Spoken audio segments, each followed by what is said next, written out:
The following is a 24 Hours podcast.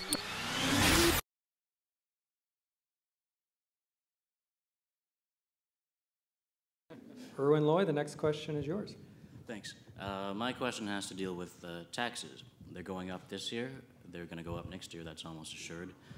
Mr. Louie, you predicted a double-digit tax increase for next year, and if that's the case, I think we can pretty much expect that the city's many business lobby groups will be asking whoever makes it to council to continue the shift from homeowners to businesses.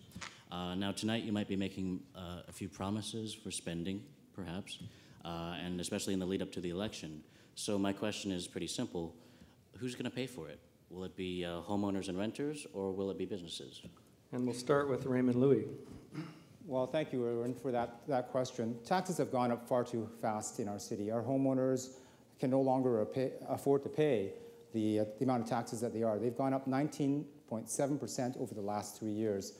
And it's because of that huge increase in taxes that I think homeowners and renters in our city can no longer afford to live here. We're seeing our young families move out of our city, our seniors who are house rich, but in terms of income, very poor, eventually moving out of our city as well. And this needs to change. And that's why I'm opposed to what the MPA did, which was to transfer a portion of the tax from business over to residential. They've done it over a number of years now, and they intend to do it for 4 more years after this, which will eventually create a dynamic where we don't have people living in our city that are middle income. We'll become a city, I think, where we're very rich and we own a business. And that can't happen. That's not the type of city that I want to see. I think that it's the diversity of our city that makes us the greatest city in the world. And if we don't have young families and seniors, where's that interaction between the different generations? So specifically, we need to lower taxes by eliminating programs like the Civil City Commissioner, where we're spending $600,000. We need to lower taxes by eliminating this ambassadors program, the public money for private security. This cannot happen. I'd rather place my money directly to the police or support our community policing centers. We can't be spending $13 million on an expensive phone system. And these are some ways that I'd reduce taxes, and I would not continue the transfer between commercial businesses to residential. Thank you. Thank you. Aldi Genova, it's your turn for a 2-minute response. Well, I have to say that, and somewhat I disagree, that it's been far too long, and I have to say, when I've been involved with the Angry Taxpayers Action Committee 17 years ago in Chinatown, the business shift in taxes to the residential has been too great. And I think in some ways, I've learned over the last 15 years, people don't mind paying for taxes so long as they get fee for service, and they get the services that they're paying for.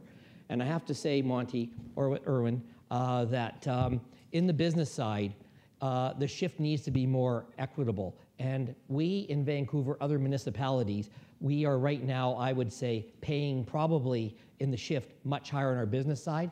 I would think I'd rather see a shift in business to the residential side, 1% per year over the next 5 years, as the Commission has been suggesting to do. What does that translate, folks? It translates to about $36 a year to a residential homeowner, about $700,000, and that means 1 cup of coffee per month.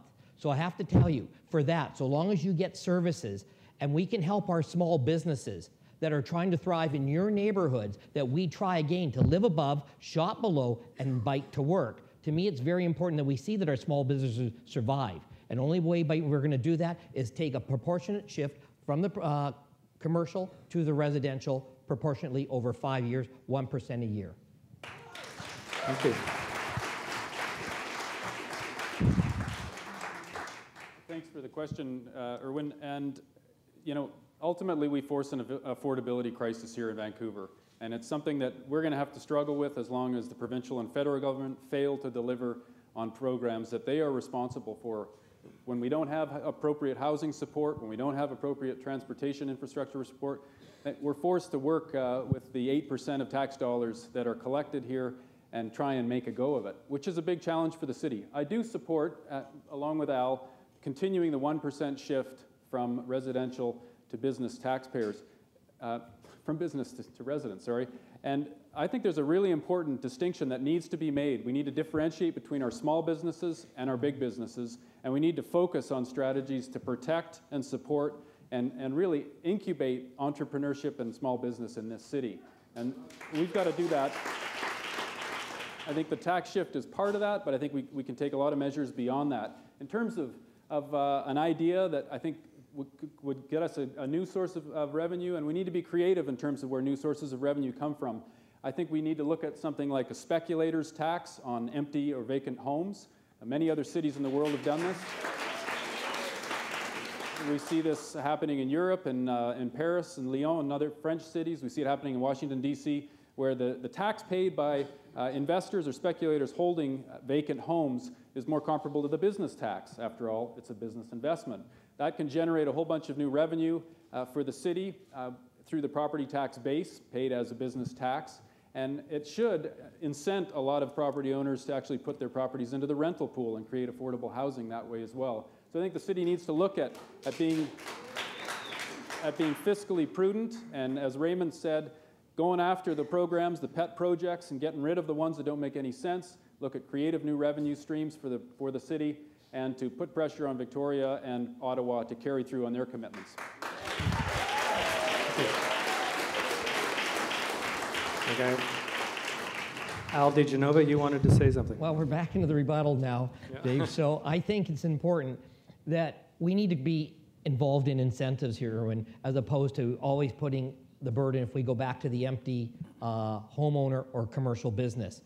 Too often in Gastown, Chinatown, and the old days of Yaletown, those buildings sit empty, but the moment they went and they fixed them up, the taxes increased, so they left them derelict. We need to create incentives for those homeowners to allow for the secondary suites or to expand, or those shops that are sitting vacant on the 3rd and the 4th floors of the basements to create other opportunities there. So there should be incentives in our tax side as opposed to penalizing them, so we actually get people living inside them. But I can tell you, in Gastown right now and in Chinatown, the vacancies in the buildings above or below are running 30 to 40%, and I don't think that's acceptable. So we should be creating incentives to get people into those, not taxing them if they're vacant. Raymond, you wanted a crack at it? I do. I'm just waiting for my clock.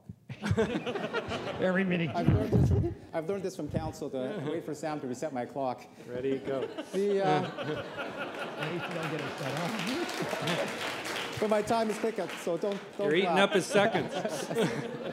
But I'll be quick. It's the Stanley Hamilton tax report that was submitted to council says, yes, 1% per year transfer between commercial and residential.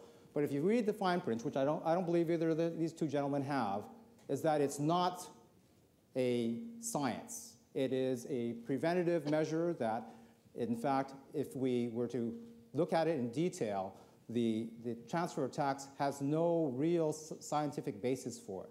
And so when we say transfer between residential and commercial, or commercial to residential, what we're saying is we think something bad will happen in our city, and in fact, there's no evidence of it. So that's why I'm not in favor of it. What I did last term was I, in fact, moved a motion to help specifically small business, and this report only helps the whole class, and in fact, big business in our city is being helped. The Walmarts and the Canadian Tires and all those are being helped as a result as well.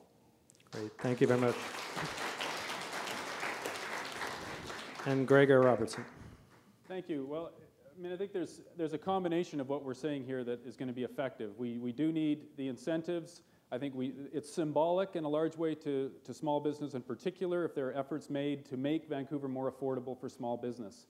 It is not a science, it is an art, and we've got to focus on sending the right signals to ensure that we are looking after small business. Vancouver is a bastion of small and independent business in North America. We're one of the last cities that isn't overrun by franchises, and we need to safeguard that. We need to protect our small businesses.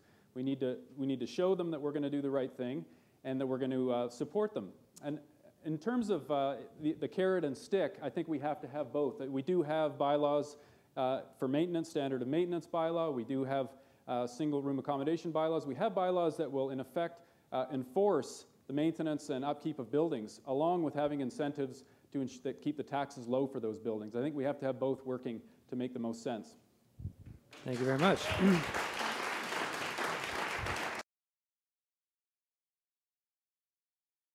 Vancouver.24hours.ca